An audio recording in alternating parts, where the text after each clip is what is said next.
Kravitz. If you have not followed his Triple H Horse Racing podcast, you're missing out. It's one of the best podcasts in the country.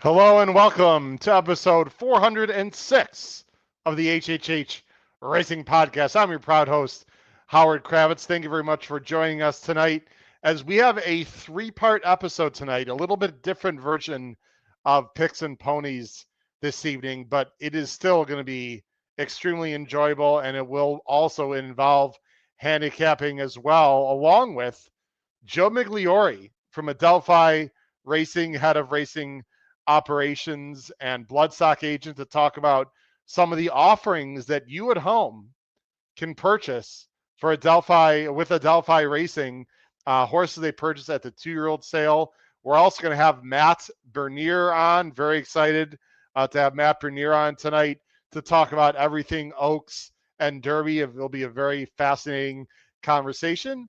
And then also we are going to have my wonderful co-host Pete and Paul will be on as well a little bit later in the show.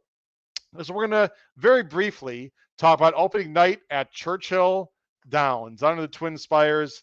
Their meet starts this Saturday night, and we will give a quick preview of the late pick 4, and a very challenging one, by the way, on Saturday night at Churchill Downs. So thank you very much for watching. Please go ahead and hit that subscribe button in the bottom right-hand side of the screen. Hit the notification bell on the top right on YouTube and smash that like button. We greatly appreciate it. You can listen to us on Apple Podcasts, Spotify, and Anchor. We have a fantastic tip sheet. Look below the video player for that. There it is right there. Look below the video player. It comes out every Saturday. Very inexpensive, very profitable. Great website as well, hhhracingpodcast.com. All right, so I know Pete and Paul can hear me in the background. We're planning on bringing them on right away, but we might actually do that just for a few minutes until Joe Migliore comes on. I'm just checking my checks just to make sure that he received everything, which he should have. So I'm sure he'll be on momentarily. The beauty of live podcasting. Let me go ahead and bring on my wonderful co-hosts who are going to join me just for a quick minute here, and then they'll be on later in the show. And we'll have Pete Visco talk about the Derby Oaks package that is available to everyone. So let me bring them on right now from the East Coast of Maryland, the aforementioned Pete Visco, and from the Commonwealth of Massachusetts and the Saratoga Special, Mr. Paul Halloran. Gentlemen, I got a little of the Adelphi colors in the background. How are we doing today? What's happening, fellas? Hey, Paul. Hey, Pete. It's hard to keep track of all these shows and all these obligations, Pete. Yeah, I was just getting yelled at by my family. Stay online all day and all night in case my uncle needs me. Just in case. I want the feed to be running all times. Just sit in the room, and eventually a show will pop up, and we start talking. I am here for my uncle. I appreciate that, guys. Look, we're going to promise the viewers and listeners that we're not going to, talk ad nauseum about our Derby Oaks package, but it's very affordable. It's been very profitable, Pete, and it's worth mentioning. We won't go on as long as we have before earlier this week, but very quickly, just tell everyone where they can receive the Derby Oaks Power Pick tip sheet, and also importantly for several dozen people, they don't have to buy it; they already get it. Yeah, two things. So when you're on the website, it's pretty straightforward. You go to the Power Picks tip sheet.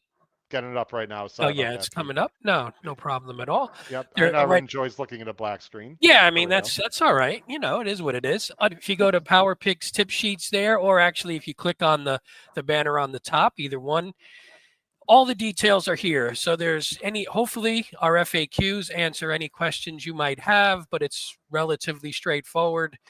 And again, like Howard mentioned, if you're a member of Team HHH and you purchased our sort of full year package or whatever you want to call it, you join that team, then you will be receiving this as part of that package, so you do not need to buy it. But if you're not a part of Team HHH, here's all the details you need. You get Kentucky Derby Day full card. You get Kentucky Oaks full card. Again, you could see on the screen horizontal plays, ABC grids, best bets, long shots, a little bit of everything for you. We're covering everything. 2-day horizontals, a little bit of everything. Team HHH hats, Terry Franks mentioned in the chat. I'm not sure that's part of the package, but at some point maybe we'll get to some hats and something. But yeah, if you scroll down there, and again, the key is if you're a standard Power Pick subscriber, it's one price. If you're not, it's another price. Just make sure you pay the right amount so we don't confuse Howard. Even though he's a math teacher, we don't want to rot his brain during Kentucky Derby week. And as you can see on the screen, we have an example of what you'll be receiving. This is last year's Kentucky Oaks Day package. So you'll get this plus the Derby, and it's going to be a pretty similar, you see there, everybody's picks for the big race, for the stakes races, and then Howard will make his price and spot plays, and then as you could see there, horizontal plays, all kinds of stuff. It's great, and it's definitely much cheaper than most you would see from other places. So I would say check it out. All the information is here. If you're interested, sign up. If you're not, we appreciate you anyway. And we tipped out Torpedo Anna last year, which we was, did, which is fantastic, and she was nice. she was a better price than you would think after what she's done since. And by the way, one more thing, while we have the website, not that you need to have it up on there as you're handicapping for the Derby and the Oaks, we have all the prep races, all the videos for all the prep races in one spot. So if you go to the Kentucky Derby page, you can find all the Kentucky Derby preps. And if you go to the Oaks page, you can find all the Oaks preps. So you don't have to go searching on YouTube or anywhere. They're all sitting there in one-stop shopping for you. Well, I'm just going to look. I'm trying to get in touch with Joe, guys. So I'm sort of multitasking here live. Thank God we were here, Pete. Yeah, I know. Talk. Once again, Pete and Paul saved the day. In terms of plays in general, Paul and Pete, just really talk very quickly. Do you guys tend to play horizontally over Derby weekend? Do you look for specific spots to play? I mean, what's your overall over the years, Paul? What's been your general betting philosophy going into one of the two biggest weekends of the year? Because look, there's 22 races over those 2 days. You can't possibly play all the races. You want to save your bankroll, but then again, the pools are so big that this is one of the two opportunities of the entire year to really get paid if you're right. Yeah, I was just going to say, if you're horizontal players throughout the year, Howard, like I think we are, it really doesn't make sense not to do it with those steroid-induced pools. And I mean that virtually, not literally, figuratively. But you can't play them all, though, right, Paul? No, you can't. And I'm learning that, I figure, Pete, by the time I'm 128, I'm going to have it down pat. You do. I think there's great value in pick threes on Derby Day and Oaks Day, just with the amount of money in the pools. Yeah. The thing that you have to remember on these days, and look, none of us is as smart as we think we are, led by me. But there is a lot of what we will say kindly uninformed money in these pools, especially on Derby Day. Not so much on Oaks Day. But on Oaks Day, but on Derby Day, this is a pari-mutuel game, folks. And, I'm playing against Pete, who's playing against Howard, who's playing against me. And we're all playing against, the people with the nice hats sipping the gross tasting mint juleps. So you got to try to take advantage of that to whatever degree you can. Yeah, that makes sense for sure. Yeah, I think, too, the one thing you have to think about is if you're, I know for me in the Derby itself, it's a great way to play verticals. Not everybody, if you're a horizontal player, you might not play verticals, but the Derby is a great one just from the nature of the field and the odds and like you said, the pools. I know for me, I'm not necessarily a win better in the Derby unless it's a year where I just absolutely love a horse, and that comes along once every few years. But generally, I'll just be like, can I get a couple horses on the top line and then use those and try and hit maybe the triple, the super, and then use those as sort of in the pick fives or the pick fours or whatever that's going to be. That's usually how I tend to play it. Like this year, I don't think I have like a huge win bet unless one of the horses I like is just a crazy high odds. Kelly Gredvig. I'll tell you what, guys. I was on the show right before us here about Derby long shots. I saw 8 to 10 people that I've never seen before in our chat. Kelly, welcome to the HHH Racing Podcast live chat. I don't think we've seen you before, so thank you very much for joining the show. We got Bittersweet is here ripping on the mint juleps. Yeah, those little overpriced and not overly tasty, to be very honest.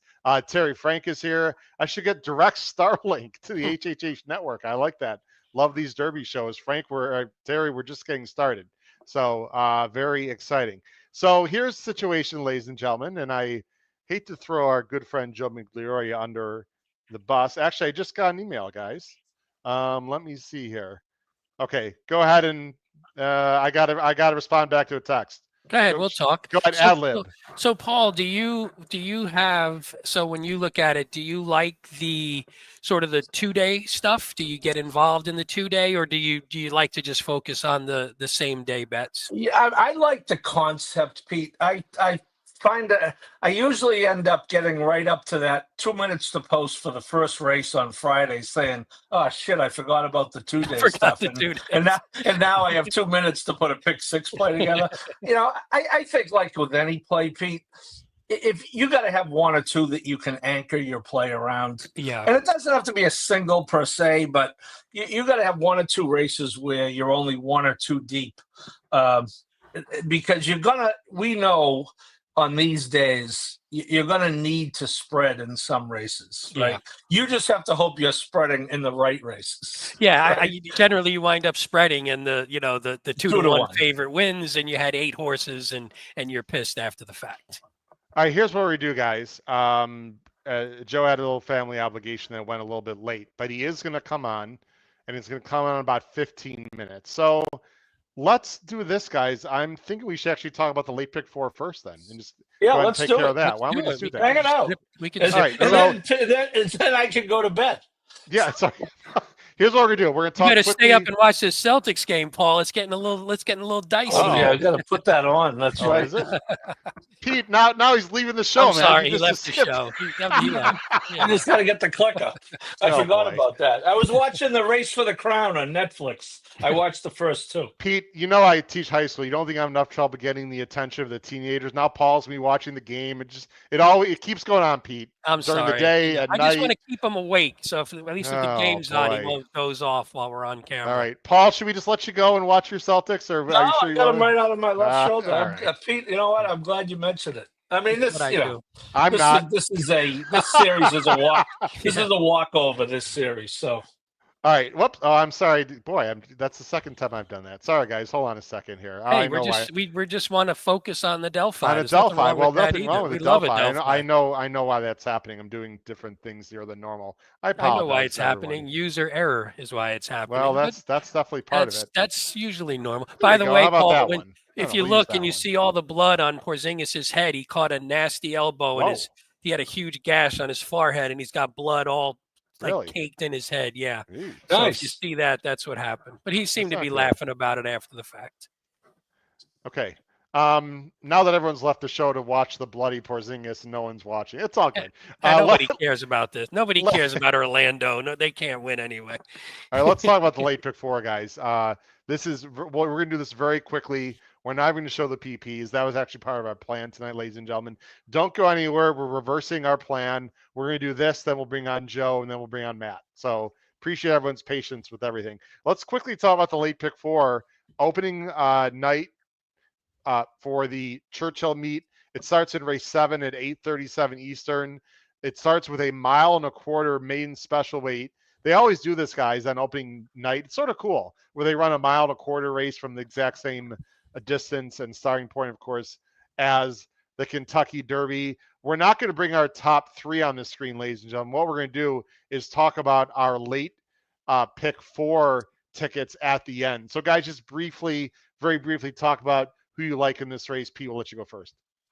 Yeah, I got a little, I think if I remember the one I sent you is correct. Let me look at my numbers before I say that. Yeah, 2, 4, 6, 8. I got a little spready, and it turned out you can refresh, by the way. I think the odds are up now, so I don't know if they should be on. I see them on my PPs now. So Okay. I didn't necessarily have a top choice. They There's are. one there's Yeah. a funny, who's the favorite is the 2 Yeah. Plaza Q. I had that one on my ticket, so I'll talk about that one quick. This one looks like a pace play, and I assume the 5-2 is related to that, just at least based on time form, which we're not going to show. Looks a little bit like a loose leader, but again, these are horses that they're maidens, and this is one that a little bit of doesn't finish the job in the stretch. So when you have a favorite, you get a little scared when you have a horse that's the lowest, the betting favorite, at least as far as the morning line goes, and they don't seem to finish off their races. So this could be a horse to play against as a favorite. I had it on my ticket. I sent you my ticket prior to the morning lines. Yeah. Paul, you're going 1, 2, 8. Those are the 3 you're using.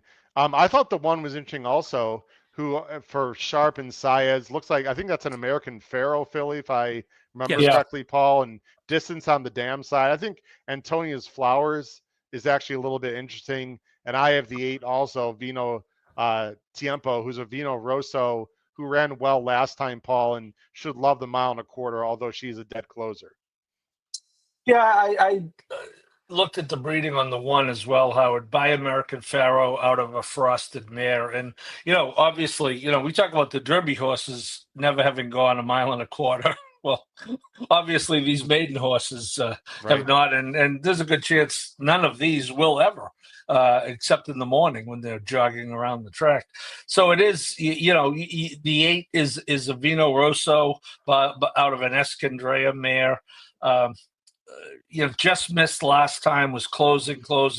Went from 67 to, it's been huge odds every time out. That's the downfall with the 8. You're going to get like 4 or 5 to 1. This horse has never gone off less than 16 to 1. But back to the 1, I think you have to be willing to draw a line through that. She didn't like the synthetic, ran up a Turfway.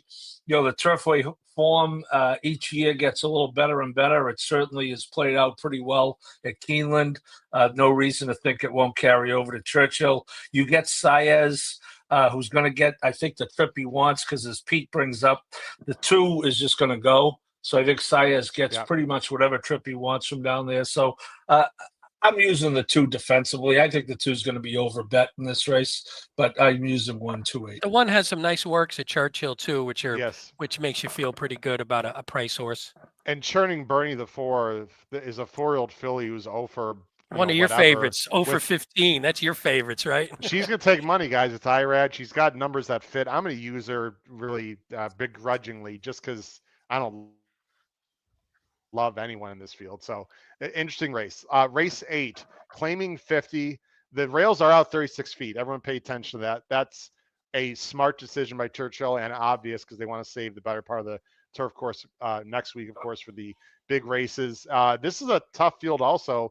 Claiming 50, mile to 16th on the turf. It's a big field of 10. There's some AEs. If I recall, a lot of those AEs are actually turf meant, so we'll see what happens. Morning favorite is very soft, and it's smooth waves for Foley and IRAD. Gets an inside post, but you can see this race is completely wide open. And again, we're going to show our pick 4 tickets here at the end, as we're doing this much more quickly than normal. I will tell you that I'm using 1, 7, 8, 9.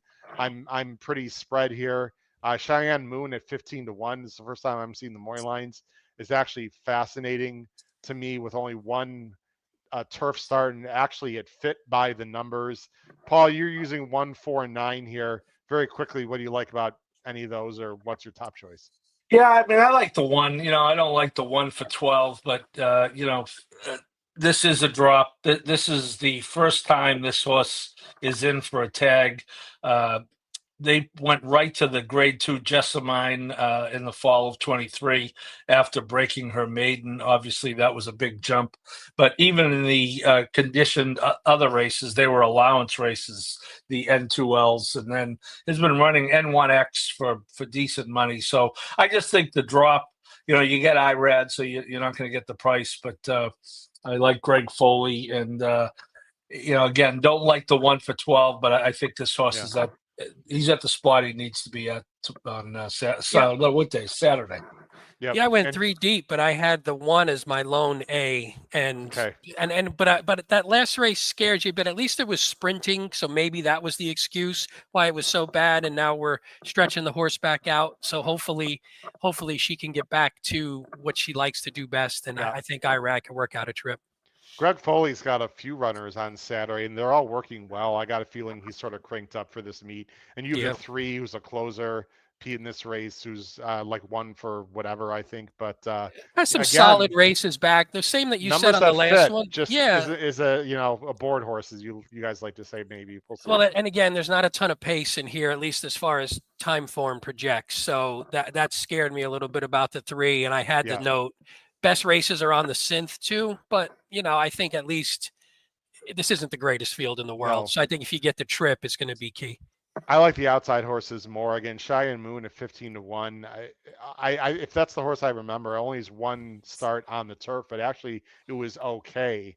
And in this field, I think it's pretty wide open. So again, we'll Yeah. show our pick 4 tickets at the end. Let's go on to the next race, guys.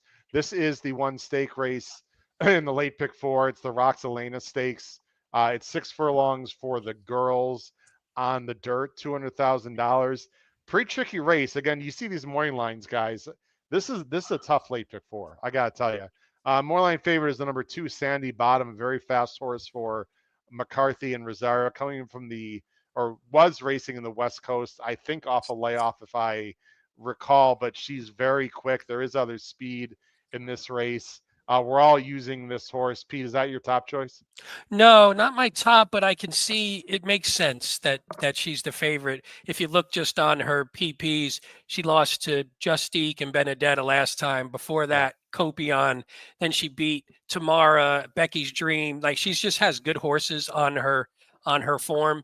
She's a speed horse. The one thing I do like, she switches to Rosario, and Rosario's funny sometimes. But I like him on a speed horse. He seems to be strong when he has there you go. No Tatum, no problem. He's they good. win? Is it the Boston? They're up 11 with about 4 and change left. Okay. Oh, is it 8? Maybe I'm behind. Yeah. Yeah. Way, So shout out to Open NYD 131. He likes the hat. Not a lot of people ordered the blue hat, but I sort of like the blue. Anyway, go ahead. Yeah, no, she's a speed horse, and she hasn't held her speed in the last couple. But one was in the Grade 1 La Brea, one was in the Carousel against Justique, where she ran 3rd by 2. So she's super logical and is going to be on the top. But I like the 6 Harbor Springs. That's one of those. Another Irad, Greg Foley, like you mentioned, and like I said, who's working. She just came off 46-4, 4 furlong work right before this, best out of 98, and she's one who finished her 3-year-old year strong with her best race, like a lifetime buyer top, and then came back in her first race at 4 and topped that lifetime buyer top, lifetime time form top. So she just might be getting good, and you're getting her a little bit of a higher price because Sandy Bottom has the class. Yep, I'm using the 6 also. Paul's actually not. Again, we'll show our pick 4 tickets here in a little bit. Paul, talk a little about the 5, the Delgado horse, 8-1. You're the only one of the 3 of us that are using in your pick 4. Yeah, I think this horse might be a little sneaky. You go back to last August on closing weekend at Saratoga. Pretty good running of the Prioress. Bright work. Loves Saratoga. Ran 3rd by a length. Took some money, 7-1. Put up a 92, which is a career high. Went down to Keeneland. Big step up in the Grade 2 Raven run. Did not run at all. And then, had a nice relaxing winter in Tampa. They put her in a very easy optional spot that she won. And, some might be concerned with the last race. Nick Style is a pretty good horse, but she did not run well. But I just think that, and you pick up Brian Hernandez, Delgado's having a good year. I think this horse is going to be overlooked a little bit, if not 8-1, maybe like 5 or 6, and I think worth a play at those odds. I like the Hernandez switch. That was the note that I had too. Sorry, Howard. No, I was just saying, Pete, it's a pretty wide open race. I really wouldn't discount many ones in here. Let's go on to the last race of the night. Again, this is Saturday's late pick 4 at Churchill on their opening night. Doesn't get any easier, guys. Main claiming $100,000 is the purse. It's a quasi main special weight, but again, if you have an expensive horse in for a tag, even if it's for $100,000, I'm always a bit dubious on that. let me make this bigger. It's a large field of 10. There's a pretty heavy morning line favorite here, guys. I'm a little surprised the odds are this low. There it is again, Foley and Irad, 7-5. Evan on Earth, very creative name. According to the morning line makers, guys, it's a one-horse race to some extent. I'm only going 2 deep in this race, but Pete, you're going 3 deep. Paul, you're going, 5 deep? We are all using the favorite. Pete, why don't you talk about the 2 and or the 8? I'll have Paul take 1, and then we'll wrap up this segment of the show. Yeah, the 2, I was pleasantly surprised with the 12-1, although maybe that's a bad thing. Maybe there's not much buzz. It's a $650,000 horse off a $15,000 stud fee. There's some that aren't the but best. In for 100, so a lot of mixed signals there. I right? know, Like, very mixed signals. Yeah, I mean the works. Look, the last couple works have been strong, so I'm not seeing anything. I don't see anything super negative. Although Brissett 2 for 29. First-time starters when he's in maiden claiming. Improbables only 1 for 14. First-time starters with 3-year-olds and up. I just thought that based on the works, maybe this horse is going to wind up being quick. And there's not a lot of pace here. I mean, there's some pace, but I think this horse at least could be quick enough to get in the mix. And there's that price tag. You had to figure there's had to be something visual, at least before the sale. So I'm like, I'll take the 12-1, especially with the, we're using the 3, but you have a favorite who's 7-5, who a little bit of seconditis early in his career. So I'll take going against the 7-5 shot, even though I'm going to use him because I do think he's the best horse in the race. Paul, other than the 3, and you have 4 others, which one do you fancy the most other than the 3 in this race? We'll give out your selection, the horses you're using here in just a minute. I would take a crack with the 1, Howard. Okay. This could be a patented, overlooked horse. Corey Lannery rides the rail all the way around. You have horses dropping off maiden special who are going to take all the money. This horse is actually moving up from 50 to 80 to 100. 100 is, I hear what you're saying, Howard, but that's a lot of money to plunk down for a maiden claimer. That's about as protected as you can get without being protected, so to speak. I just think this horse was dreadful at maiden special at Churchill, but that was first start, went off $1 million to 1. This is an easier spot, not an easy spot, but an easier spot. And I think the race is fairly wide open. I think the 2, Pete, you're onto something. He could do 2 things. He could win, or he also could make life difficult for the 3. Yeah, because you got to figure Louis is sending and he's right inside of him. Did you guys, either of you, use the 8? I didn't hear the numbers. Did you use the 8? I did not. Oh, yeah, I did. Paul used the 8. I did not. Guys, I only went 2 deep here, and one of my horses I'm using, neither one of you guys have. Who'd you and that's use? the number 7. Where are you at? Dallas Stewart is not a first-time out guy. He's got 2 in here. He's got Brian Hernandez, which is more of his go-to guy, on the 7. There wasn't a lot in the replay to look at, but I think this horse can definitely appreciate the start under his belt, and he, that keeps him at the $100,000, or he's in it for the $100,000 level. I thought there was a decent amount of early speed. I don't like horses like the 10 and the 8 that have had their chances and just, I don't know. I was going with, I won't say a fresh face because the 7 is not a first-time starter, but he is only a second-time starter. The 15-1 is shocking to me. I think he's going to be more like 8 or 10. But everyone needs to take a look at that 7, where you at a little bit for Brian Hernandez and Dallas Stewart, who Dallas Stewart's capable guys of popping at a little bit of a price. So I'm only going 3-7 in there, a little closer. I had him as a B with you. I had him as a B. So the 8 was weird to me because actually it sort of dovetails into our conversation with Matt later. Clever again, 3 back, loses to Clever again, a nice second with an 82 buyer, and you figure, oh, that's looking really good now, except then he came out of that race and he lost by 13 and 12, and he were both at the same maiden special weight level, obviously.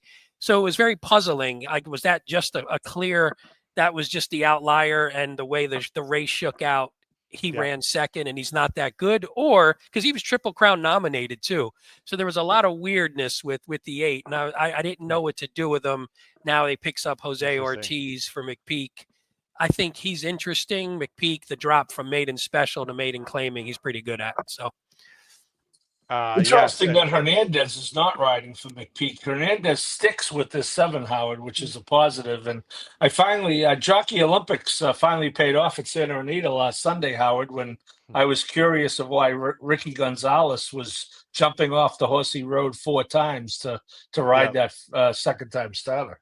All right, guys, we got Joe Migliori now waiting in the green room. Let's quickly show our Pick 4 tickets, and we appreciate Joe coming on. Let's just very quickly, I'll just show them. Paul, of course, had asked for another $3.50, but hey, the Celtics are going to win. You just cashed your ticket there. So Paul's going 128 with 149 with 125 with 123 810.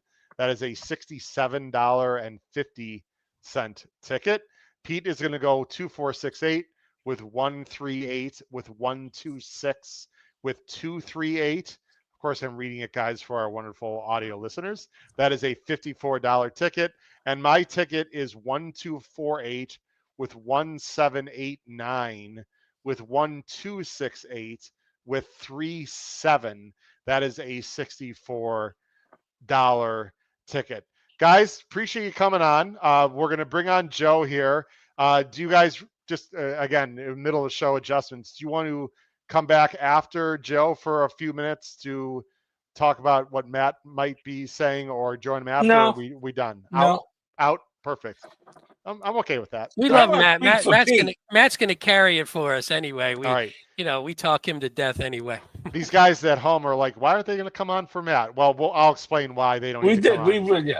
Yeah. I'll explain it, Paul. Yeah, it's great. They are part of it. We're not completely ditching. Don't worry, everybody. No, I'll just say now it's a taped interview, ladies and gentlemen. We'll get into it later. I don't want to mislead people. It is a taped interview because Matt had a bit of a conflict. So we do have Matt Bernier coming on, but it's not live.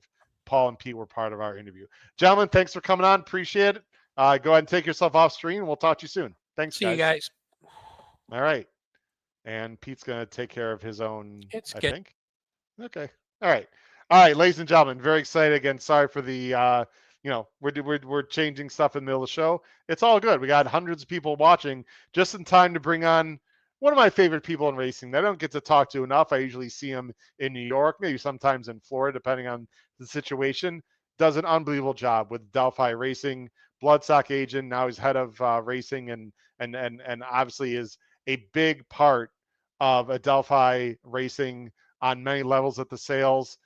Let's go ahead and bring on, now that I believe the children are put to bed, let's bring on right now from the East Coast, I'm assuming, Mr. Joe Migliori. Joe, how you doing? Thanks for joining us tonight. Good, Howard. Thanks for having me on, and sorry for the mix-up, but no problem. Be here now, but no problem. Young dad, young parent life.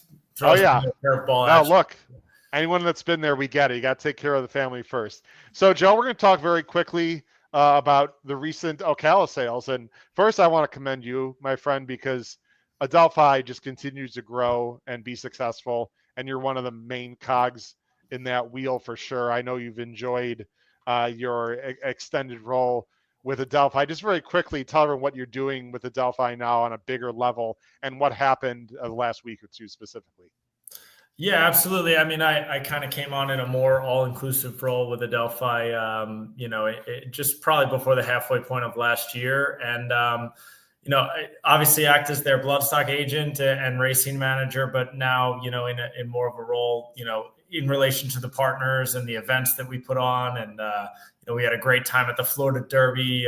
We were able to, secure a suite there. We had a filly called Sakaya running in the Orchid. And it's just really about, these partnerships have become the main form of ownership, in racing. And it's about providing the best experience possible. And honestly, it's something I had a background in before I started my own business, as well. And just, it's a more enjoyable way to own a horse with a bunch of, like-minded individuals that you can come out to the track and have a great time with. And it's something I've always gotten such a huge kick out of, and excited for the future of it all as well, as we head into things like the new Belmont and, Adelphi's growing and we're having a lot of fun on the track, and all the people that we have and have gotten to know very well, continue to, buy shares with us. And we've got new people coming in as well that we've really enjoyed and liked. So super excited about the future and just happy to be kind of involved on all facets of the Adelphi world. You should be excited. We do have a bunch of people that watch and follow our show that are part of Adelphi as partners in one way or the other. On the bottom of the screen, for those of you that are audio listening, as a replay, we do have the information on how to get in touch with Adelphi Racing manager Matt Cutera. The website for Adelphi is simple. It's adelphiracing.com, one word.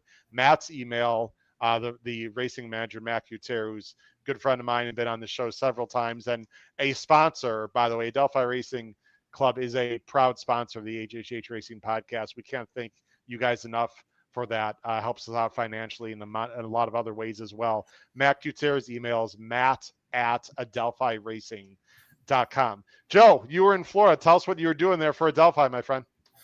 Yeah, so we just got back from the OBS April sale. It is kind of the big one of all the 2-year-old sales throughout the year. It is the largest 2-year-old sale that we host in the United States. OBS does a great job of putting it on, but it is a tough one to work. I mean, it's usually around 1,200, 1,300 horses cataloged. I think it was like 1,201 this year. So you end up having 7 days of breeze shows, for this sale. And, I was down there for pretty much the entirety of it. By the end of the breeze show, your head's spinning a little bit because you've watched over 1,000 eighth or quarter of a mile works from, young horses. And, but that really is an important part of the process, to be able to see how horses behave on, coming onto the track, while they're on the track, coming off the track. It's not just the little snippet of video that you might be able to see of their actual work. Yeah. So you work the entire breeze show, and then you have about 3 days to get these horses looked at, at the barns on the shank. And then you have 4 days of auction, of live public auction. And, so it's really about a 2-week process to work the entirety of this sale, and worked it extremely hard, and very happy to report that we were extremely successful and came away with, either with pieces of, majority or minority of 4 different horses for Adelphi, while we were down there. And I think a little bit of variety in what we picked up, and just super happy with what we came away with. We also got 2 out of the March sale. So, we've purchased 6 different horses at the 2-year-old sale so far. And we have one final one that will attend down in Timonium, Maryland, in just about 3 or so weeks. It'll be fun for everybody involved, because it's looking like, fingers crossed, everything goes smooth, that 1-900 will be running in the Chick Lang on the undercard of Preakness Day. So we can kind of parlay working the sale with hopefully winning a stake on the undercard Preakness Day, and then, maybe picking up 1 or 2, final additions to the 2-year-old class. And then it'll be a wrap on the 2-year-old group, for 2025, and have a little bit of a break before we shift our focus to the yearling sales when we get up to Saratoga in the summer. Yeah, you guys have had it. 1-900 is awfully quick. I mean, that's an exciting horse. But we could talk for hours here, Joe. But I know we've only a short amount of time. Now, 2 of the 4 horses have already sold out. I mean, Adelphi's become very popular, but we wanted to help you guys with some of the other sales. And the first thing I want to say to everyone before we get into, we're going to talk about the Honest Mischief colt first, and then we'll talk about the Upstart filly, Joe. Those are the 2 we're going to focus on. Adelphi, I would say, is more middle of the road in terms of ownership. This is not micro shares, everyone. I want to be very honest. This is not like my racehorse, you can get into a horse for $50 or something, but it's not West Point either, thoroughbreds, where your minimum purchase is usually 5 digits here. Adelphi is very affordable. It's going to cost you 4 digits. I mean, let's be honest to our viewers at home. This is not, it's not a small investment, depending on people's pocketbooks. But I'd say, Joe, anything that's got 1,000 attached to it is not small. Joe, Matt, they will work with you. They will work with you, because I know we have people listening right now that have already mentally tuned out, like, oh, I can't spend $4,000 on a horse, or, part of a horse. They will work with you. They've been unbelievable for me. And I continue to, be involved with Adelphi because they're such great people, and everyone knows it's gambling, Joe. It's not easy to make money on horses, but there's so many great things that Adelphi does in terms of the great people and the track, and, You can go to the barn, and there's just so many things that involved in it. So if you are interested in any of these horses, get in touch with Adelphi. They'll work with you. But you know what, Joe? If you can't afford $4 or $5 grand, get 5 people together, just like a bet, right? Pool your money and have some fun with it. Let's talk about the Honest Mischief colt. This one is still available for people. It was hip 657, and I do have some video, the Breeze video, and also a picture, or excuse me, a video, YouTube video of the horse. So I'll let you talk over what we see on the screen, Joe. Yeah, absolutely. So, like I said, the process starts with the Breeze show. And of course, when, we watch a work that really kind of grabs, or at least when I watch a work that really grabs me, I'm not just watching them down the lane and the furlong work they do. I'm watching them gallop out. And this was a horse that galloped out incredibly. Just absolutely caught my eye on the gallop out. It looked like he maintained the same pace, that he ran down the lane throughout his gallop out. And then the rider had a tough time getting him pulled up. I put an immediate, kind of star next to his page. And then I've been doing a little bit more trying not to look at the page, just watch the work, or just look at the horse first before you look at the page, because we all have bias and we all have certain, opinions on things. And I try to not let that bias kind of creep in, to the selection process. But when I noticed that this was a New York sired, New York bred, by Honest Mischief, and also selling from a very reputable, mainstay New York consigner and sequel bloodstock run by Becky Thomas, it was an immediate like, oh, I absolutely have to go see this horse. We buy a lot of New York breds. We don't only buy New York breds, but we are pretty much New York based. And, this is just the type of horse that we know can really stand out in the very lucrative New York bred program. Let me interrupt you, because there are races during the year that are worth $500,000 in the Stallion series, and you could everything that you spent on the horse you could literally pay for in one race, which is very unique for New York. Absolutely, it's such a good program in New York, and I mean, last year, as an example, New York was the only full crop that went up in size. So you can see that the breeders are behind the program. So when I went to look at this horse is just and if you rewind it just to the start of his walking video again, sure, Howard. Yep. This horse is built like a truck. This horse is an absolute tank of an animal. And when they brought him out of the shank, I was blown away that he was even a 2-year-old. Just an incredibly powerful engine or hindquarter, behind him. Big swinging shoulder, gorgeous top line to him, kind of across his withers and across his back. Can I ask you a quick question? Because you're the expert, and as I've gotten more into ownership, and I go to the track a lot more than I used to. Call me crazy, and if I'm wrong, please call me out on it.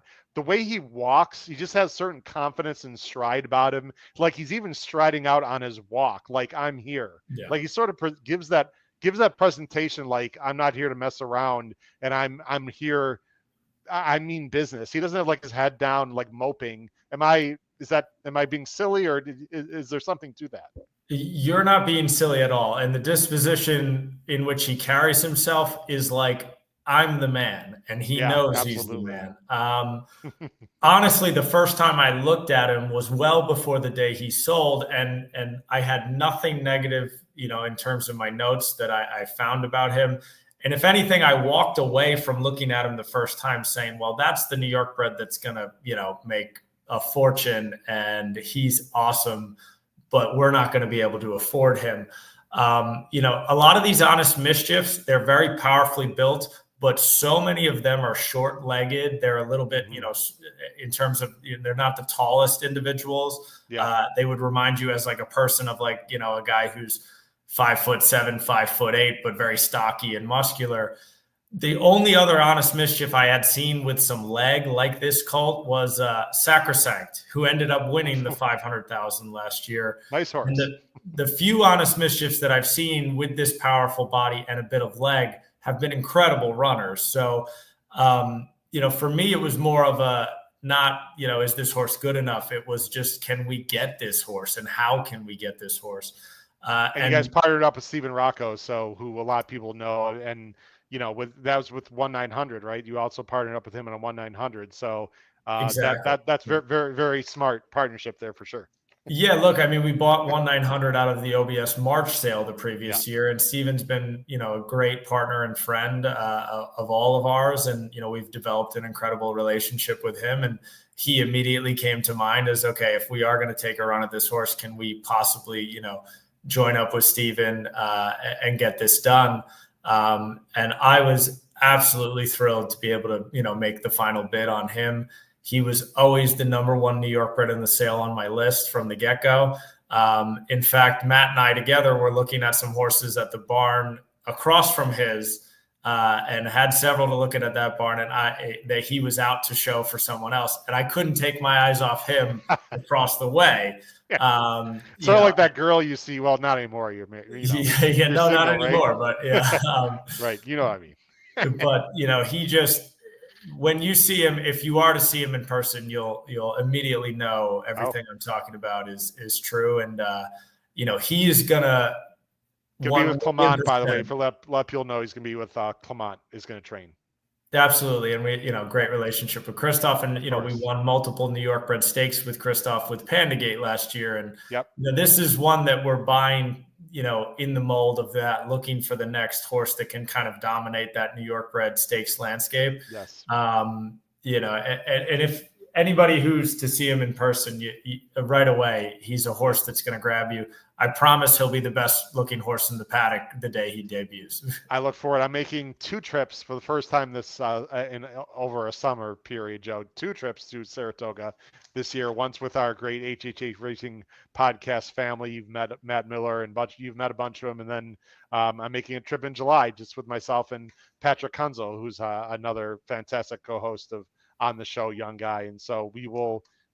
I look forward to seeing them for sure. Again, the Honest Mischief horse we just showed everyone is available to purchase through Adelphi Racing. Let's quickly talk about an upstart filly. This is the other one that is available for purchase. And I don't have breeze videos. I just have walks. Sorry. And I have pictures and walks is what Matt sent me. But there's an upstart filly who worked, 9.4.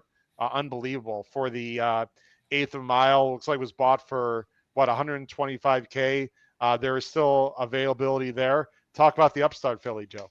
Yeah, so very few shares left on her. I think it's just 2 or 3 shares left. Okay. But she absolutely flew in the work. Very attractive, very pretty filly to look at. Very good hind end on her. And honestly, absolutely. I think that this is a sire that, was kind of in the middle of the road when he came to stud in terms of, people looking for him. He had a great, bit of results in his first couple crops. And then he got a little quiet because I think he had some smaller crops in his 3rd and 4th years. But once people realized the success he was having, he bred much bigger books in his 5th and 6th years. And now those books have arrived. I don't know if you're watching Keeneland today. He had a debut 2-year-old winner at Keeneland, I believe, for Ben Colebrook. That was very impressive to watch. So I think that, Upstart is about to have another, kind of upswing. And this filly, he's a very good sprinter miler stallion on the dirt. And this filly, everything about her screamed that. Sprinter miler on the dirt. Her work was blazing. Here it is. I actually do have I'll show the work of the Honest Mischief filly. Colt after this. This is the upstart filly. Go ahead. Absolutely. And she came from a consignment that does a very good job and has a very good track record of selling, very talented horses at, not maybe the craziest prices. The other thing was this was one of the first fillies out to breeze on her sales day. And, the consigners do send the better ones out, or the ones they think more highly of, out earlier in the morning as opposed to later in the breeze show day. Blazing fast, a filly that just very attractive, looks like she will be quick, and she will be trained by Tom Morley. We partnered up with the Star Ladies partnership for this. Excited about that. The first time we're doing something with them. And just a filly from a proven sire that I think has more, upside to come with him. and going to Tom Morley, who we are having a lot of success with, a very fast sprinter in 1/900 right now. Again, I'm a very visual guy, Joe. It's something I've worked on a long time with my handicapping. Looks like a little bit of a higher knee action maybe with the upstart. Maybe could be a turf sprinter, perhaps. I know it's way too early to say, but is that a possibility? Probably too early to say, and she did have a little bit of that. But, it's the type of thing when we bring a young horse into a trainer, we don't default to turf right away unless they just have a pedigree that absolutely screams grass. So she'll be given every opportunity on the dirt first and see what Tom's assessment of her is. And, if she does end up being grass one day, it's all right. We essentially run 50% of the races on the turf now anyway. So. And that's true. And here's the Honest Mischief work of Honest Mischief. Any thoughts here, Joe? Yeah, and look, he was another one that was early in the day, and like I said, his eighth was very impressive, but it was really his gallop out kind of almost after this video cuts off that he almost maintained this exact pace all the way through the turn and all the way straightening up down the backside. I mean, a lot of these works you watch during the sale, horses are almost essentially pulled up by the time they hit the backside.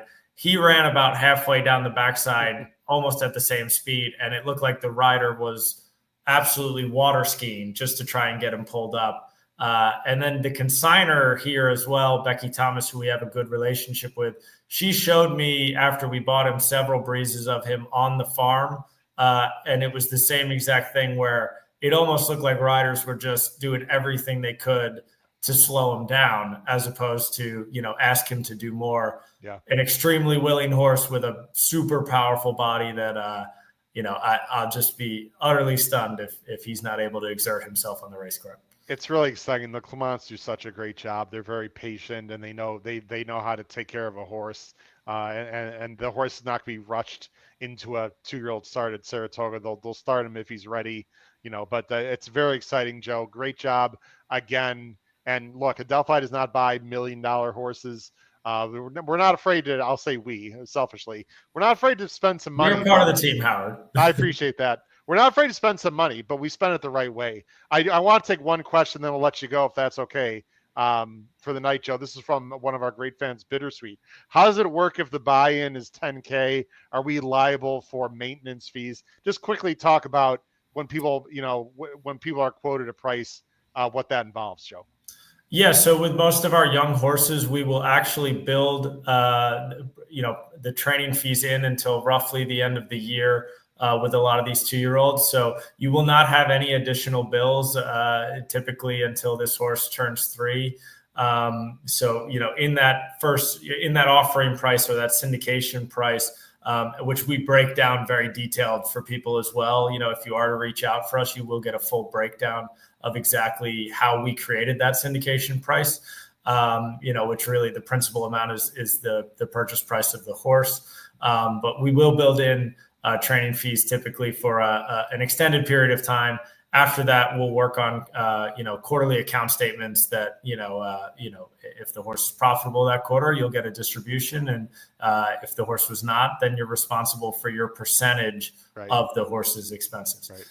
I can't say enough good things about Adelphi and Joe McLeroy. Everyone, I've been a client, I've been a partner with them for several years. Got a horse running tomorrow, actually. Hopefully, if it stays on the turf, my buddy Magistrate my first horse with Adelphi, trying to break his mane, but got a horse like Twirling Beauty that I have a piece of that is going to win the test this year. No pressure, Joe.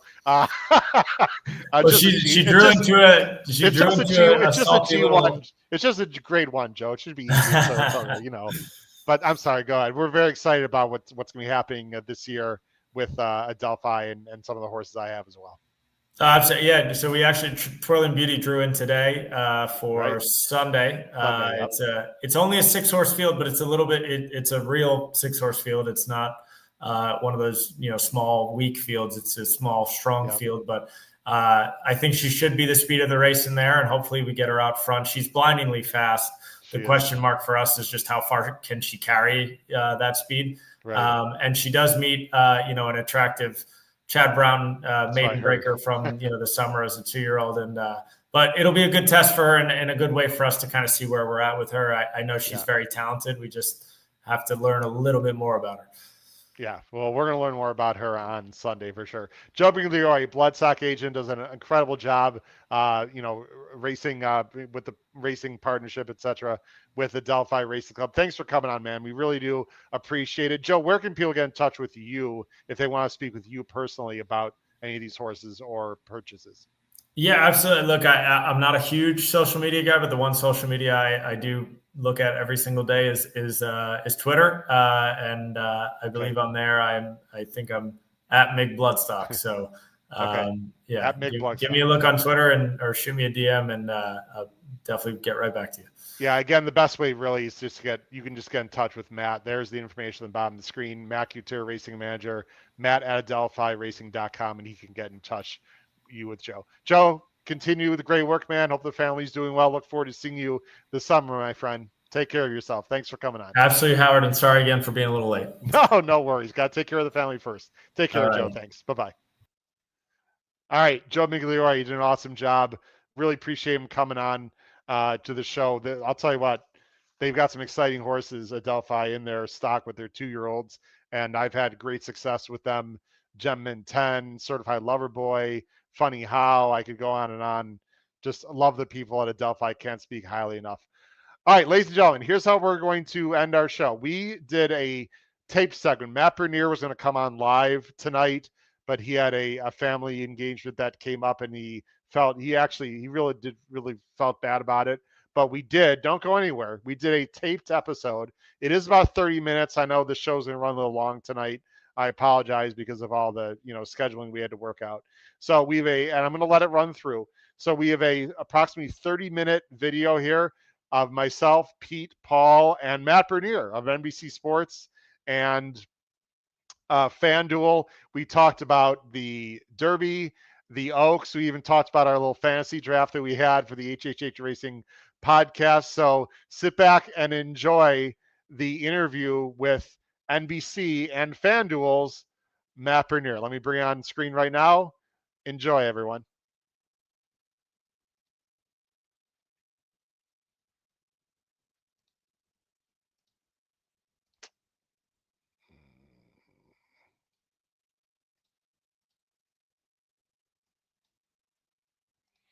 Sorry, I had to do one other quick thing. Sorry about that. Let me make sure we bring this on correctly so we can hear the sound, because you definitely want to hear that. Otherwise, there's no reason to bring it on. Okay, we are ready to go. And now we are here with friend of the podcast. He does yeoman's work on NBC Sports and FanDuel TV, Mr. Matt Bernier. Matt, how you doing tonight? I'm good. First things first. These guys, these 3 gentlemen, all went out of their way to make my scheduling screw up work, and it wasn't that big of a deal. So thank you all for accommodating me for overbooking myself. It's that time of year where it seems like even with the calendar and all the technology, you still screw things up. So I apologize. Thank you again. Well, everybody wants a piece of you, Matt. We're just happy that we can get a little sliver. That's all we care. I wish the dinner that I was at was Derby related. I shouldn't say that. I love the folks we're going to dinner with. It was just one of those things that I was actually the one that suggested it. And the last thing, suddenly I look at the link for the email to hop in, and I said, we have an issue. We have an issue. No, it's no problem. We're happy to have you, Matt, whether it's live or taped or whatever. We know you're very busy, and we always appreciate your love and support for the HHH Racing podcast. Before we get into some details about the Oaks and Derby, and just ask you a few opinions, as we're about a week and a half out now from big races, I should say. Very exciting. Please tell everyone where they can find you next week. What's your schedule? When you can be on air? What are you going to be covering for FanDuel and for NBC Sports? I will be Saturday night, opening night at Churchill Downs. I will be on for the back half of that card. I think the first order of business I have might be the draw. We're going to be, if I'm not mistaken, I don't want to talk out of turn. They'll be doing the draw inside. We will be reacting to it. And then they'll have that kind of break in the racing in the midst of the program. So that'll be my first order. Sunday, be on FanDuel, I believe, noon Eastern. They're not racing at Churchill on Sunday, but it's effectively us operating as the studio for everything that is running. We'll do that for a few hours. Monday, I have a shift at, I believe, noon Eastern. And then Tuesday, we're doing a Derby handicapping show for a half an hour that we're looking forward to. I believe that's at noon Eastern as well. We haven't really done this before. I don't know if this has even been announced, but here you go. Breaking Tuesday, news. Tuesday next week, it'll be myself, Caleb, and Christina. We will be doing a deep dive into the Derby for about a 30-minute stretch during the normal programming. So that will button up my FanDuel work, and then I will change hats and go over to NBC from Wednesday through Saturday. And you guys would probably know the Friday, Saturday coverage better than I do at this point. And on Derby Day itself, I will be there, my friend. I look forward to seeing you. We'll talk to you near the green screen or wherever you're going to be. Who are you going to be partnering up with Saturday? And are you going to be doing, having sort of your betting platform on the screen and talk from a specific wagering perspective for Derby? Yeah, it's the usual. Me and Edzo, Steve Kornacki will be there as well. Maybe there'll be some other guests that I'm unaware of at the moment. But yeah, kind of, I don't say this in a flippant way, rinse and repeat for Edzo and I. Whenever we do get together, or they have the entire band together, he and I, we just set up shop at the touch screen. If Steve is around, he's there as well. And, he'll be doing a lot more as far as data and numbers and things like that, but he gets into the gambling as well. And that's where we'll set up shop. I assume it'll be the same spot it's been for the past however many derbies we've been doing. It's a lot of fun. What year is this going to be for you, Matt? I should have prepped you on that. Approximately, would you say? Covering the race itself, not being there as a fan. Yeah, for NBC, this will be my third. For total, it'll be 4. Wow. And I have an extra Preakness and Belmont with other folks as well. But yeah, third full Derby in Oaks. Would have been 4 if not for one of the kids being born. Yeah, well, that's right. That's right. On Oaks Day, I believe, correct? So yes, Oaks night. Yeah, she'll be 3 in about 2 weeks. Wow, very exciting, Paul. It's great when they go to they talk about specifically wager on these races. They give them a bankroll on NBC, and it's really a lot of fun. I mean, they do a great job, of course, handicapping as well, but it's fun to see their bankroll total. Him and Edzo just do a great job every Derby day. I think all of us degenerates out here can relate, right? We're just trying to put tickets together and either feeling good about what Matt or Edzo says that we might agree with, or saying, "Uh-oh, I hope they're wrong about this one." And I am a huge Kornacki fan, Matt. I think he is just an ultra talented, ultra smart guy who's entertaining at the same time. And he is, I don't know if it comes across enough for the folks that aren't fully sort of initiated, but like he's deep into it. He has owned horses down at Monmouth in the past. He's been involved with West Point, I know, for at least one horse, if not a couple. Oh. And he is sort of it's so funny. You see him, he still goes with like pad and paper, and he's got all these different notes. And I go, Steve, what do you have here? And he's like whipping through different notes. And I go, how do you keep track of all that? He goes, sometimes I lose track of it. But yeah, he is deep into it. He loves it. And I think it comes across. But I think from a wagering standpoint, I don't know if people realize, like, yeah, he's proper putting together pick 3s, pick 4s, pick 5s, you name it. Wow, and then partial ownership with West Point, big shooter. That NBC money, Pete, coming in big time for those. That's nice, for that right? talent. You got to have pretty faces to be on NBC. Matt covers that for sure. Well, Matt, you already brought up the post position draw, which, by the way, is 7:15 Eastern, the Oaks End Derby on Saturday, and we are going to be live here on the HHH Racing Podcast with our own show. So after you watch our show, pop over to NBC and see what Matt and the gang has to say. But that leads me to one of my questions, Matt.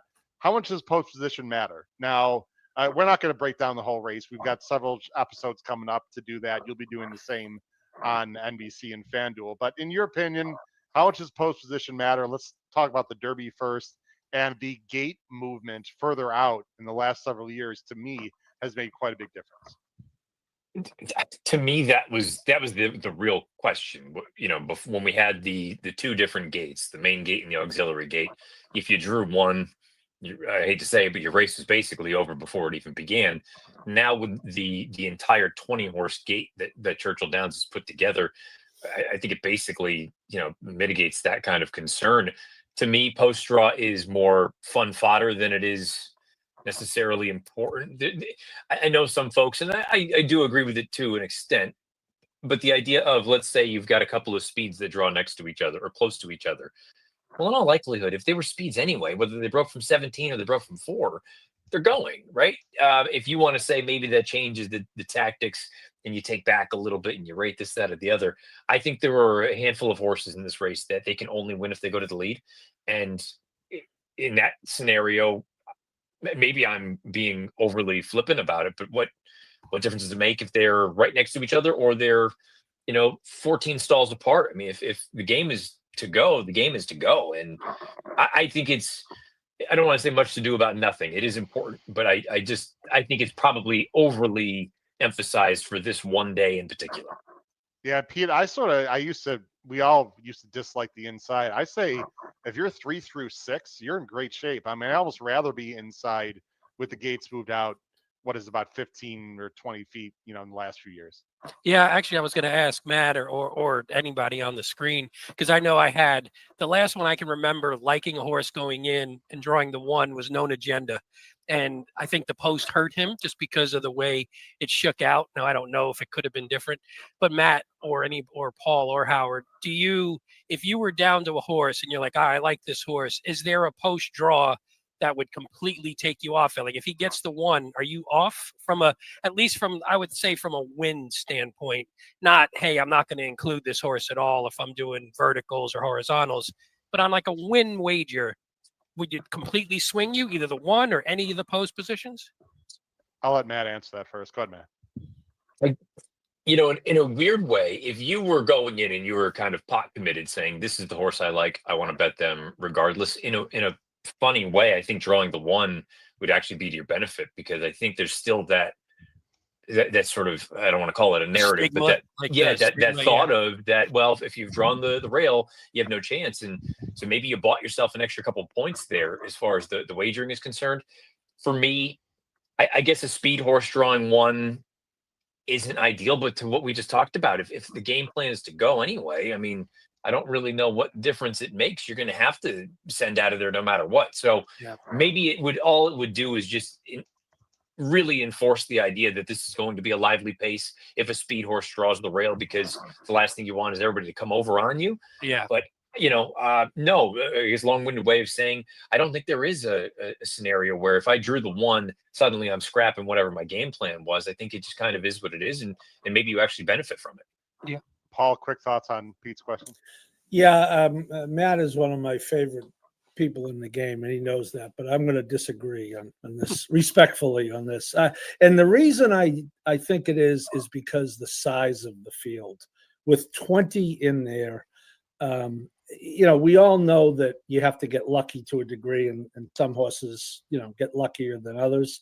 I believe it's the type of race that one thing going wrong can really hurt you. And I think you can go wrong. And Matt makes a good point about the speed, but I think where you are in relation to the other speed could matter, because it may force your hand a little more than others. I think in this race, most horses would prefer not to just have to balls to the wall go. Someone's got to go the lead, but obviously no one wants to go 22-1, right?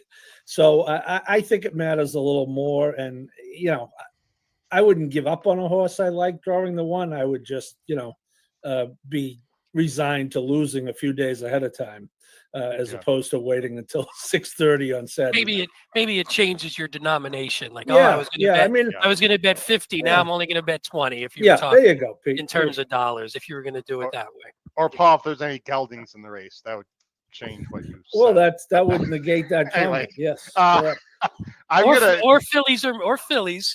Or Phillies. Matt, I'm actually going to side with Paul a little bit. I don't know about complete toss, but I don't like the 1 or 2 hole with a speed horse. They're going to get pressed the whole way, pushed down on the inside. I wouldn't completely toss them, but it's still a negative for me. Let's talk about pace and arrows, and let's talk about the Oaks too.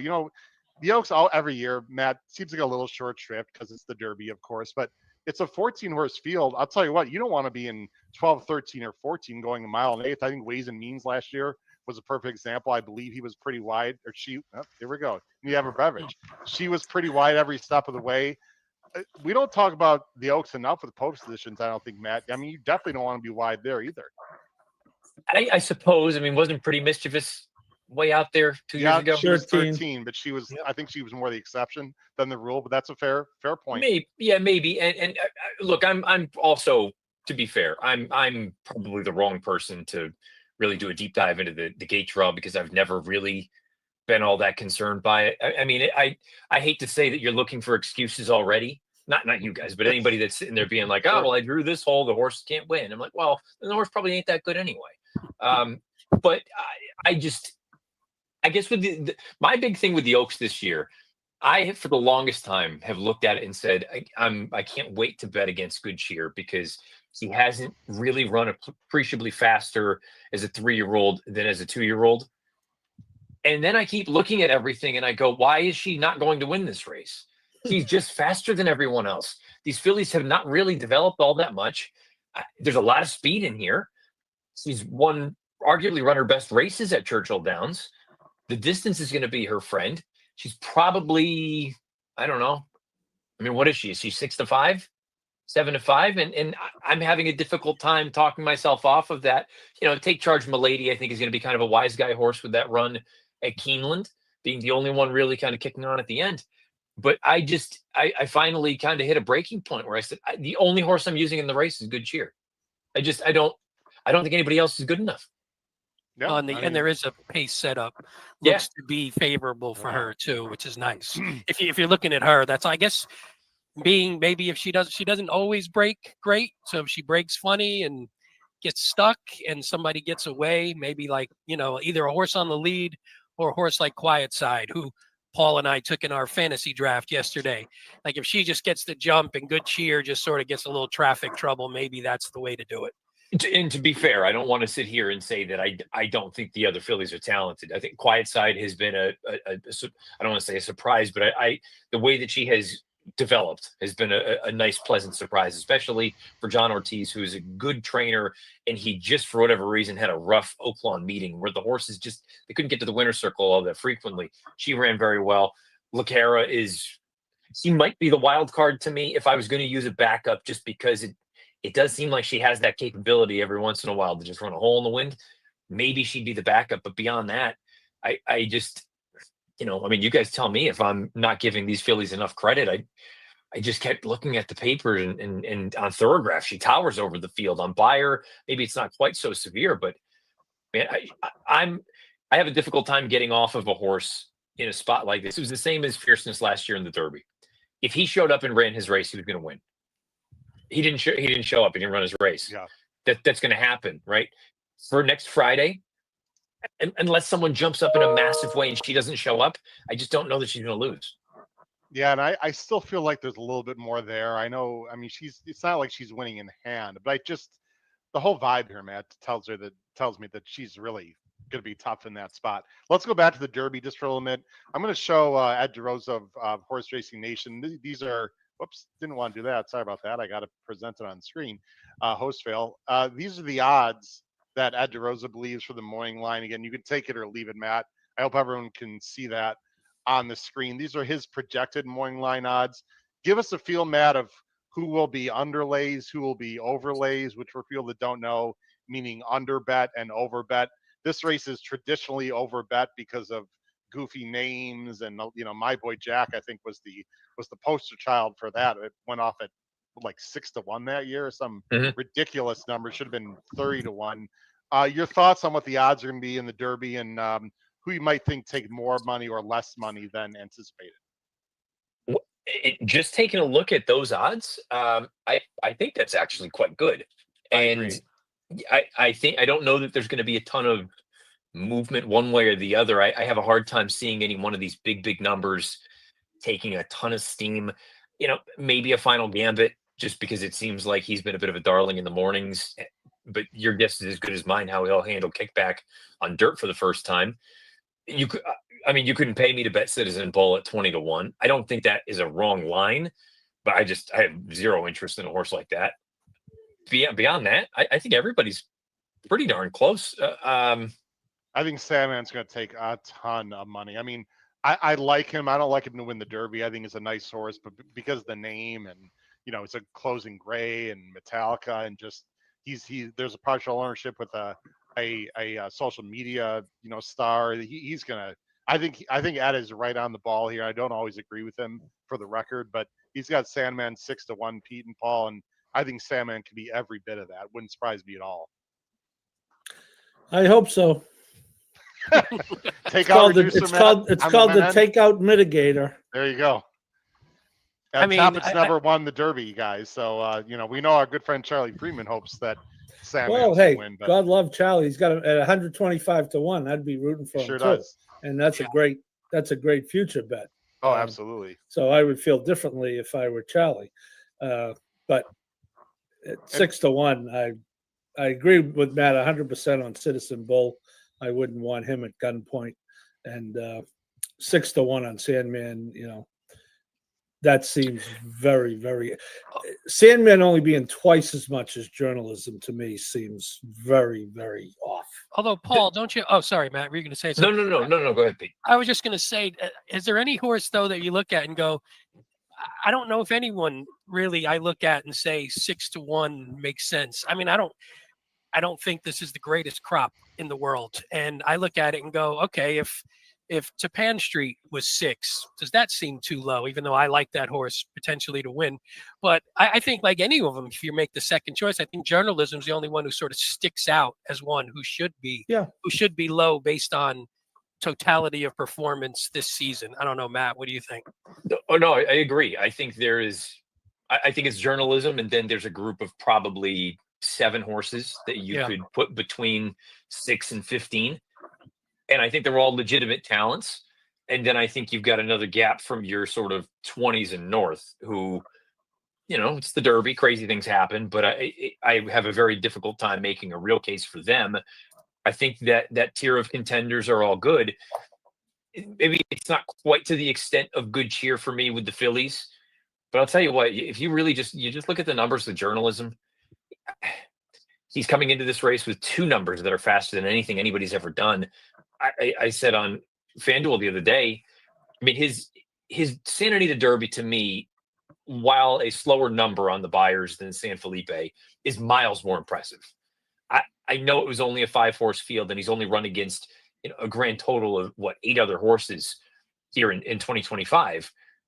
I'm not going to argue with that being a concern, but for him to have the starts and stops that he did, it very clearly looked as though the game plan from the other 4 in the Santa Anita Derby, no harm, no foul, but was to box him in and make life miserable, and he was still able to overcome all of that.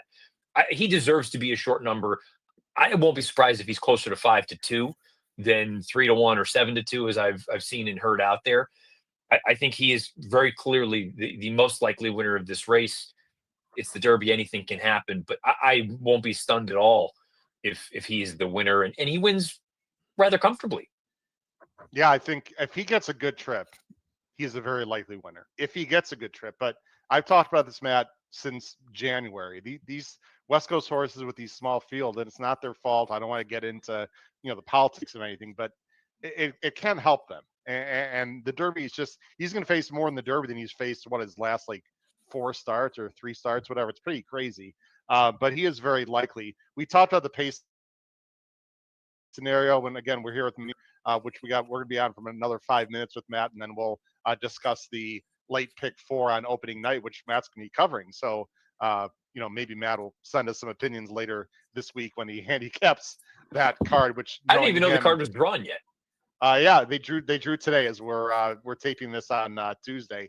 I know you've been a big fan of Burnham Square. I'm going to ask you for your tentative, top choice right now in the Derby in a few minutes, but I'll tell you what, Matt, the pace scenario to me seems very fast. And I just heard yesterday that Admire Daytona is going to be ridden by Christophe Lemaire, which makes me chuckle a little bit because he created a crazy speed duel several years ago. Do you see a fast pace in the Derby, and do you still believe in Burnham Square at this point? Well, let's start with the pace. I mean, it seems like even years in the past where I've looked at it and thought, yeah, it's going to be pretty moderate. It's been blazing. And I can't help but think, especially if all of these horses that perhaps are tweeners or are kind of, there are questions about distance limitations. If they all go, they're primarily horses that are going to be forward. I can't help but think it's going to be swift. I think everyone's going to have an opportunity if you're good enough. The pace scenario for the speed horses, maybe that's their undoing. But if you're a closer, you should have enough to run at to have a fair chance. Now, you're always at the mercy of pace and trip. I think they'll get the pace. It just depends what kind of trip you end up working out. And maybe that goes back to the first conversation about the draw and everything. But I expect this pace to be very, very quick. As far as Burnham Square is concerned, I had initially, after watching all the final round of preps, I had said, well, journalism is probably just going to win and he's just better than everyone. But then I thought about it and I said, Burnham Square hasn't done anything wrong. That Fountain of Youth, so many people, I said it on air a few weeks ago. I said, the number of people that just were so fixated on wins. And the minute you lose, you're no good. You can't run.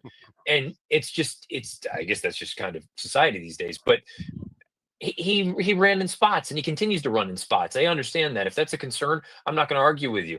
If the concern is that the Bluegrass wasn't a very good race, I can't really argue with that either. I mean, the numbers didn't look all that sexy. He came home in 13 for his final eighth. Yeah. Didn't necessarily project well going out. But then again, you look at the track that day at Keeneland, it was after all the rain. It wasn't playing all that quick. So I think you need to kind of, read between the lines a little bit.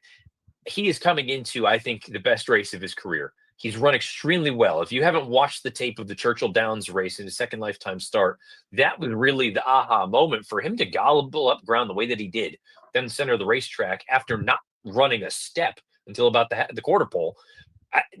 Everything about Churchill Downs is going to work for this horse. Is he good enough? I don't know, but I'll probably get a number that's good enough for me to find out. So I'm going to pick him again and just hope that, the stars align and Brian Hernandez can work out another trip on him. Well, I know two people that like hearing them. That's Pete and Paul, which leads me to my last question. Matt, I'm going to put you a little bit on the spot.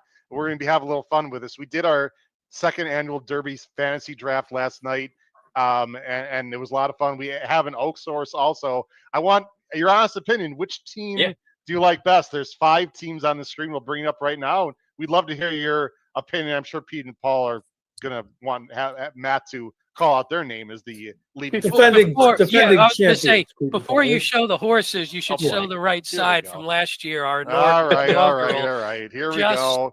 So there we go. They're the champions. They're Pete and Paul won. Okay, there you go, guys. Secretariat. My arm. There you go. Just so he knows who he's working with here. Open links. I think Paul described this as watch the 73 Belmont to figure out who won last year's fantasy. It's devastating.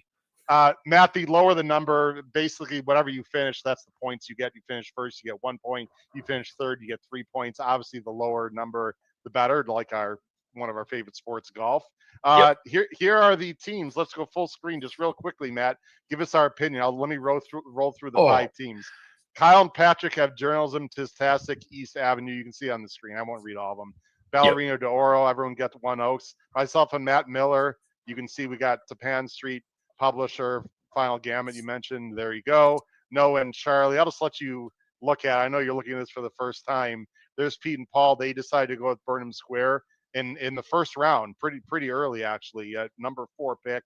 And there's Ryan Anderson, Jackson Muniz, our newest co-hosts from West Coast guys, and they've got, of course, 2 West Coast horses. No surprise. Just quick snapshot thought as you look through, Matt. Who do you fancy right now to win the HHH Racing Podcast Fantasy Draft? I think for me, it has more to do with horses that I'm not high on, that I would be drawing lines through to try to kind of narrow it down. So, in no particular order, to me, Built, if they run him in the Derby, it's a grave error because I think he can win the Pat Day Mile. He runs like a horse that doesn't want to go this far. The talent to me is there. Full Battle, phenomenal story. And this kind of goes back to the odds discussion. I do wonder if there is one horse that takes a ton of money. I wonder if the whole story surrounding Lonnie Briley and sort of this little horse end up kind of taking over. Maybe he goes off at 12 instead of 20. Trunk of Gold, I think, is a neat story. Admire Daytona, want no part of. Owen Almighty, same, Built 2.0. Don't want any part of him. East Avenue, I don't know that I hated that he popped to his left lead at the end of the Bluegrass, and he's part of the pace. I don't think that's going to work.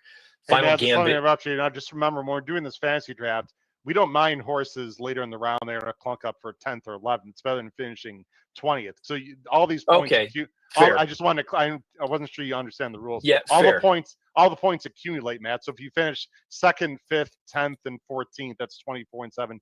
you have what 30, whatever how Yes. many points that is. Okay. That's how we do our fantasy draft. Fair. Okay, Just for so the it is Derby and Oaks, not for the Triple Crown. Just let you know. so that is definitely a different kind of conversation. Okay. Yeah.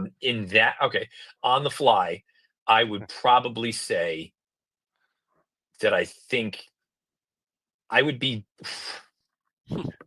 go back to the far right real quick, Ryan and Jackson. Yep. No. So you're Sorry. giving a 1 to Good Cheer. It sounds like. I know that's the problem, that right? helps. So yeah, that helps. So those two, I think they can get a little bit sneaky there because Sandman, I expect him to come on at the end. I don't know. My fear would be that he doesn't like Churchill Downs.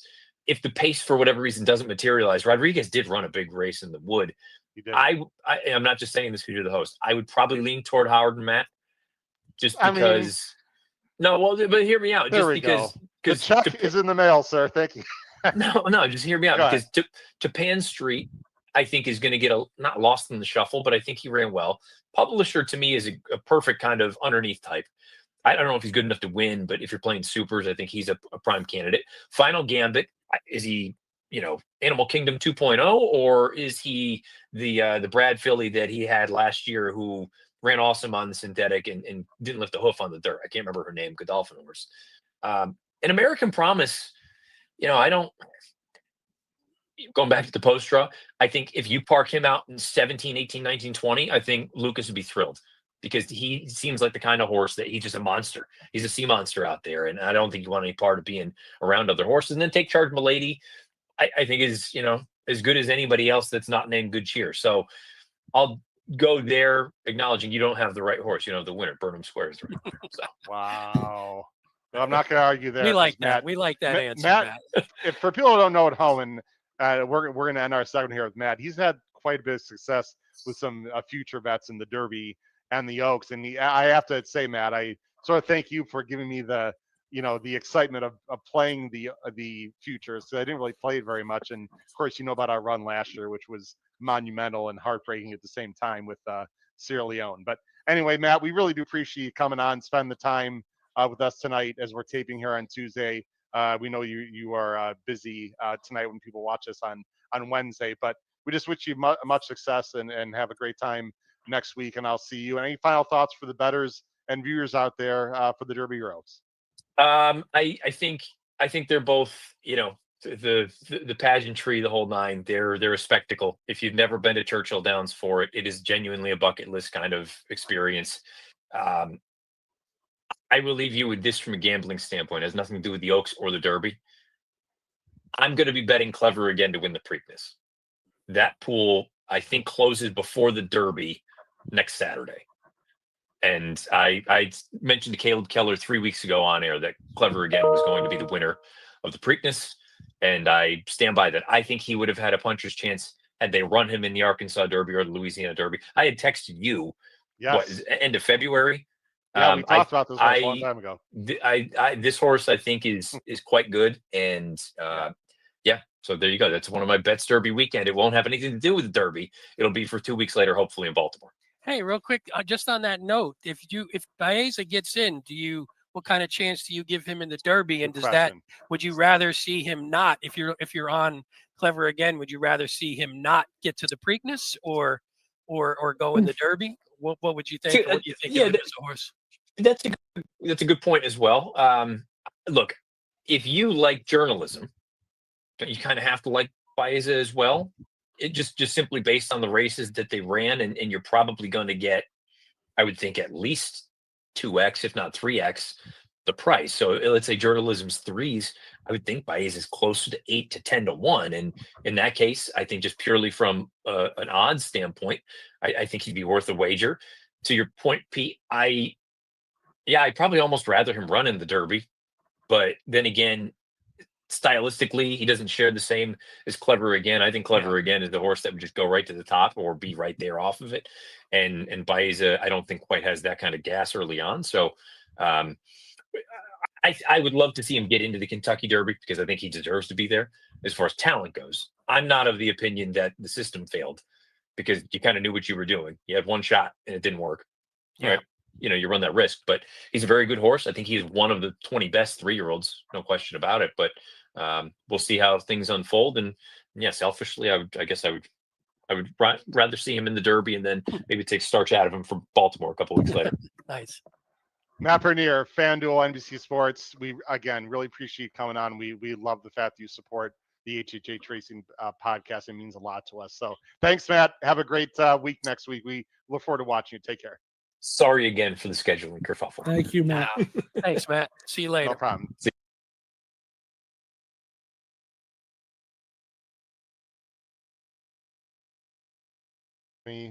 There we go. That was Matt Bernier. Really appreciate him coming on and spending time again. He was supposed to come on tonight, but some family things got in the way, and he took more time than we had planned last night. And that was really quite an interesting conversation. Hopefully you got a lot out of that. We love having Matt on the show, whether it's live or taped. I want to thank all of you for watching and staying up a little bit later tonight. I want to thank Joe Migliori also from the Adelphi Racing Club, and of course my wonderful co-hosts Pete Visco and Paul Halloran. This has been episode 406 of Picks and Ponies. I've been your host, Howard Kravitz of the HHH Racing Podcast. We got a lot of shows coming up tomorrow night, Thursday night, our regularly scheduled great race plays covering the late pick 4 at Santa Anita. On Sunday, that show, of course, is at our regularly scheduled time of 9:30 Eastern.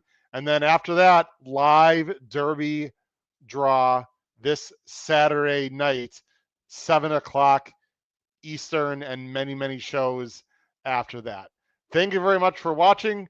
Crush your bets at Churchill Downs this Saturday night, opening night in their late pick 4. Take care, everyone. Have a great evening. Bye-bye.